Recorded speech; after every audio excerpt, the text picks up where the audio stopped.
Irrigation efficiency का third type है water storage efficiency, जल संग्रहण क्षमता। It is the storage of water in the root zone after the irrigation and the need of water prior to irrigation.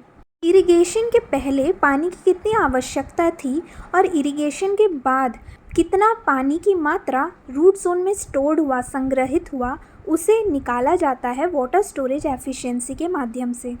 इसका formula देखें तो water storage efficiency को हम कैपिटल ई नीचे स्मॉल एस से डिनोट करते हैं और इसे परसेंटेज में निकाला जाता है।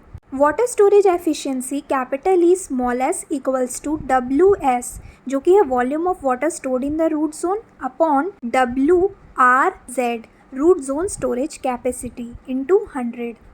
इसी एग्जाम्पल से समझते हैं, अगर खेत में 150 लीटर पानी दिया गया बट जो 100 लीटर है वही सिर्फ रूट जोन में जाके स्टोर हुआ, क्योंकि जो 50 लीटर है वो रन ऑफ या लीचिंग या फिर इवेपोरेशन, ट्रांसपिरेशन, इन सब में क्या हुआ, लॉस हो गया।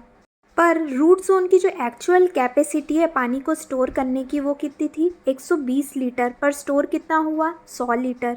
तो जब हम 100 लीटर जो कि पानी स्टोर्ड है रूट जोन में, उसे जब हम डिवाइड करेंगे 120 लीटर जो एक्चुअल रूट जोन की स्टोरेज कैपेसिटी है वाटर की, इंटू 100 करेंगे तो हमारा वाटर स्टोरेज एफिशिएंसी निकल आएगा। इरिगेशन एफिशिएंसी का फोर्थ टाइप है वाटर डिस्ट्रीब्यूशन एफिशिएंसी, जल वितरण दक्षता। It is the ratio between the mean of numerical deviations from the average depth of water stored during irrigation, जिसे हम कैपिटल Y से डिनोट कर रहे हैं, and the average depth stored during irrigation, जिसे हम स्मॉल d से denote कर रहे हैं। इसे एग्जाम्पल से समझते हैं। सपोज हमने 150 लीटर पानी खेत में दिया, तो इरिगेशन के बाद सॉइल में पानी अलग अलग डेप्थ में, गहराई में जाके स्टोर हो जाएगा। सपोज पहला पानी 5 मीटर की गहराई में जाके स्टोर हो गया, वैसे ही जो आखिरी पानी है वो मान लो 3 मीटर की गहराई में जाके स्टोर हो गया। तो एवरेज डेप्थ कैसे निकालेंगे, तो पहला और आखिरी को जैसे कि 5 + 3 करेंगे और डिवाइड कर देंगे 2 से, तो इसका जो एवरेज डेप्थ है, जो कि इसे हम स्मॉल d से डिनोट करते हैं, वो 4 निकल के आ जाएगा। तो ये जो d बराबर 4 है वो इरिगेशन के दौरान जो संग्रहित पानी की जो औसत गहराई है वो है। तो जो अलग अलग डेप्थ पर, गहराई पर जो पानी स्टोर्ड था, उसका जो एवरेज न्यूमेरिकल डेविएशन है, मतलब कि जो औसत अंतर स्मॉल d से है, उसे हम रिप्रेजेंट करते हैं कैपिटल Y से। मतलब कि जिस जिस डेप्थ पर, गहराई पर पानी स्टोर्ड था, उसे जब हम d की वैल्यू से माइनस कर देंगे तो जो हमारा कैपिटल Y है, एवरेज न्यूमेरिकल डेविएशन है, जो अंतर है वो निकल के आ जाएगा। इसका फॉर्मूला है water distribution efficiency capital E small d equals to in bracket 1 minus capital Y upon small d into 100। Capital Y है average numerical deviation in depth of water stored from average depth stored during irrigation, और small d है average depth of water stored during irrigation. चलिए water storage efficiency और water distribution efficiency को इस question से समझते हैं। एक क्वेश्चन में बोला जा रहा है कि 140 लीटर पर सेकंड की पानी की धारा को कनाल से मोड़ा गया, और जिससे कि 110 लीटर पर सेकंड की पानी की धारा खेत तक पहुंचा। 1.65 हेक्टेयर एरिया जो है उसकी सिंचाई 8 घंटे में हुई। गहराई है रूट जोन की वो थी 1.85 मीटर। पानी का रन ऑफ के कारण जो लॉस हुआ है खेत में वो है 435 मीटर क्यूब। जो डेप्थ है वाटर पेनिट्रेशन का, जो पानी की जो प्रवेश की जो गहराई है, वो शुरू छोर में जो हेड एंड है उसमें 1.85 मीटर है, और जो आखिरी एंड में, आखिरी छोर पर 1.25 मीटर है। Available moisture holding capacity soil की कितनी है, 20 सेंटीमीटर पर मीटर डेप्थ ऑफ सॉइल। तो वाटर स्टोरेज एफिशिएंसी और वाटर डिस्ट्रीब्यूशन एफिशिएंसी को निकालिए। इसमें जो सिंचाई है वो moisture extraction level of 50% of available moisture पर शुरू की गई थी। चलिए निकालते हैं वाटर स्टोरेज एफिशिएंसी। तो हम देखते हैं क्वेश्चन में क्या क्या गिवन है। एरिया दिया हुआ है 1.65 हेक्टेयर, टाइम दिया हुआ है 8 घंटे, डेप्थ दिया हुआ है रूट जोन का, मतलब जो गहराई है रूट जोन की 1.85 मीटर, रन ऑफ से जो लॉस हुआ है पानी का वो दिया है 435 metre cube, average water holding capacity दी हुई है 25 सेंटीमीटर पर मीटर। इरिगेशन की शुरुआत 50% ऑफ अवेलेबल सॉइल मॉइस्चर पर की गई थी। तो हमें पता है कि वाटर स्टोरेज एफिशिएंसी का फॉर्मूला क्या है, capital E small S equal to capital W small S, जो कि है volume of water stored in the root zone, upon capital W small r small z, जो कि है रूट जोन स्टोरेज कैपेसिटी। हमने प्रीवियस लेक्चर में water application efficiency को same question से कैलकुलेट किया था, जिसमें हमने निकाला था volume of water stored in the root zone, पानी की कितनी मात्रा जो है रूट जोन में स्टोर्ड है, जो कि आया था 2733 मीटर क्यूब। तो वो हमारा निकला हुआ है, तो उसे हम साइड में नोट कर लेंगे।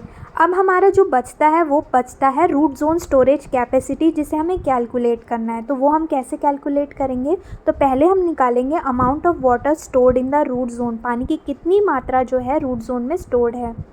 इसे निकालने के लिए वाटर होल्डिंग कैपेसिटी जो है सॉइल की और जो डेप्थ है, जो गहराई है रूट जोन का, उसको इनटू कर देंगे। तो वाटर होल्डिंग कैपेसिटी क्या है सॉइल की, वो है 25 सेंटीमीटर पर मीटर, और डेप्थ जो है रूट जोन का वो है 1.85 मीटर। इसको इनटू करने पर हमारा आंसर आएगा 37.5 सेंटीमीटर। यह आ गया हमारा amount of water stored in the root zone. इसके बाद हम निकालेंगे मॉइस्चर या water required in the root zone. Root zone में आखिर कितनी पानी की आवश्यकता है, जो कि किसके बराबर होती है, 50% ऑफ अवेलेबल सॉइल मॉइस्चर के। अवेलेबल मॉइस्चर हमने पहले ही निकाल लिया है, कितनी पानी की मात्रा जो रूट जोन में स्टोर्ड है वो क्या निकला था, 37.5 सेंटीमीटर। तो यहाँ पे हम पॉइंट ना लेके 37 को लेंगे। तो 50 परसेंटेज में है तो अपॉन 100 हो जाएगा, इंटू 37 करेंगे तो हमारा आंसर आएगा 18.5 सेंटीमीटर। अब निकालेंगे root zone storage capacity, capital W small r small z। इसे निकालने के लिए कितने एरिया को इरिगेट किया गया, जो कि है 16.5 हेक्टेयर, उसका इंटू करेंगे कितना रूट जोन में मॉइस्चर या वाटर की आवश्यकता थी, जो कि हमने निकाला था 18.5 सेंटीमीटर। क्योंकि ये सेंटीमीटर में है, इसे मीटर में कन्वर्ट करना है, इसलिए अपॉन 100 कर देंगे, इंटू 10,000 इसलिए करेंगे क्योंकि एरिया जो है वो हेक्टेयर में दिया है, तो उसे मीटर में कन्वर्ट करने के लिए इंटू 10,000 करेंगे। इससे आंसर आएगा 3052.5 मीटर क्यूब। अब इसे वाटर स्टोरेज एफिशिएंसी के फॉर्मूले में पुट कर देंगे। ऊपर लिखेंगे कि कितनी मात्रा जो रूट जोन में स्टोर्ड है, जो कि हमने प्रीवियस लेक्चर में वाटर एप्लीकेशन एफिशिएंसी के दौरान कैलकुलेट किया था, जो कि है 2733 मीटर क्यूब।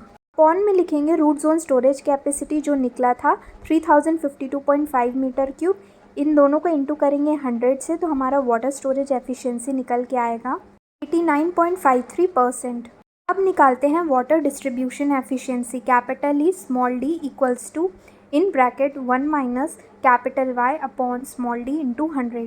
पहले हम स्मॉल डी निकालेंगे, average depth of water stored during irrigation. Irrigation के टाइम में कितने एवरेज डेप्थ में, मतलब औसत गहराई में पानी स्टोर्ड है।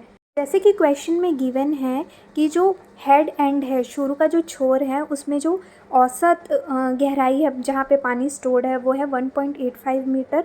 वहीं जो टेल एंड, जो आखिरी छोर है जहाँ पे पानी स्टोर्ड है, औसत गहराई उसकी कितनी है, 1.25 मीटर। तो 1.85 को प्लस करेंगे, 1.25 से डिवाइड कर देंगे 2 से, तो हमारा डी निकल के आ जाएगा, जो कि है 1.55 मीटर। अब हम निकालेंगे कैपिटल वाई। देखो जो 1.85 और 1.25 था, ये क्या था, जो गहराई था जिसमें पानी स्टोर्ड था इरिगेशन के दौरान। अब इन दोनों के एवरेज डेप्थ पर, जो गहराई पर जो पानी स्टोर्ड था इरिगेशन के दौरान, वो था डी, जो कि है 1.55 मीटर। तो 1.55 मीटर से 1.85 मीटर और 1.25 मीटर के बीच में कितना एवरेज न्यूमेरिकल डेविएशन है या अंतर है, उसे बताता है capital Y. Average numerical deviation निकालने के पहले हम निकालेंगे न्यूमेरिकल डेविएशन। जो पहला छोर है जहाँ पे औसत गहराई पे पानी स्टोर्ड था, हेड एंड में, जो कि है 1.85 मीटर, जिसे हम डी की वैल्यू 1.55 से माइनस कर देंगे, तो हमारा आंसर आएगा 0.3। इसे हम रिप्रेजेंट करेंगे कैपिटल वाई सिंगल डैश से। वहीं जो लोअर एंड, जो टेल एंड था, आखिरी छोर, वहाँ पे जो औसत गहराई में जो पानी स्टोर्ड था वो था 1.25 मीटर। इसे हम डी की वैल्यू 1.55 मीटर से माइनस करेंगे, तो हमारा आंसर आएगा 0.3। इसे हम रिप्रेजेंट करेंगे कैपिटल वाई डबल डैश से। ये दोनों के एवरेज न्यूमेरिकल डेविएशन निकालने के लिए कैपिटल वाई सिंगल डैश को प्लस करेंगे कैपिटल वाई डबल डैश से, मतलब 0.3 को प्लस करेंगे 0.3 से, अपॉन में 2 करेंगे, तो हमारा average numerical deviation capital Y निकल के आ जाएगा, जो कि है 0.3। अब इन वैल्यूज़ को फॉर्मूले में पुट कर देंगे। Water distribution efficiency capital E small D equals to 1 minus capital Y की जगह वैल्यू पुट करेंगे 0.3 अपॉन स्मॉल d की जगह वैल्यू पुट करेंगे 1.55, इसे इंटू कर देंगे 100 से, तो हमारा वाटर डिस्ट्रीब्यूशन एफिशिएंसी निकल के आ जाएगा 80.6%।